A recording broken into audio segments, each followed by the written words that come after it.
வருதோ அந்த அடிப்படையில் தான் வந்து பார்த்தீங்கன்னா ரேட் டெவலப் ஆகுது. ஓகேங்களா? அதுக்கப்புறம் 2016 ரிலேஷன் கூட எல்லாருக்கும் தெரியும், ஒரு மிகப்பெரிய ஒரு பெரிய அடி ரிலேஷன். அதுக்கப்புறம் அந்த குரூப் ப்ராப்பர்ட்டி சேல் பண்ண முடியாது.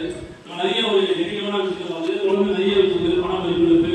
ஸோ அதெல்லாம் நிறைய விஷயங்கள் தொடர்ந்து ஒரு ரிலேஷன் ஒரு மிகப்பெரிய எல்லாருக்கும் பாதிக்கும். அது ரொம்ப பியூரா ரிலேஷன் பண்ண எல்லாருக்கும் தெரிஞ்சிருக்கும். அதுக்கப்புறம் இதுக்கப்புறமாச்சும் ஒரு ரிலேஷன் மூவ் ஆகுமா அப்படின்னு சொல்லிட்டு எல்லாருக்கும் ஏற்றத்தில் இருந்தாங்க. ஸோ லாஸ்ட் இயர் என்ன எதிர்பார்த்தாங்க, கொரோனா வந்து 2 வருஷம் ஆயிடுச்சு.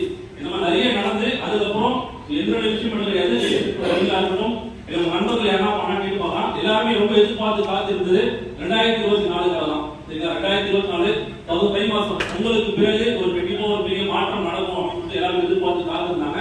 எங்களால் போதும் எங்களுக்கும் நிறைய பணம் வெளியே வர வேண்டியது, நம்ம சின்ன பணம் கொடுக்க வேண்டியது, எல்லா விஷயமும் இருக்கு.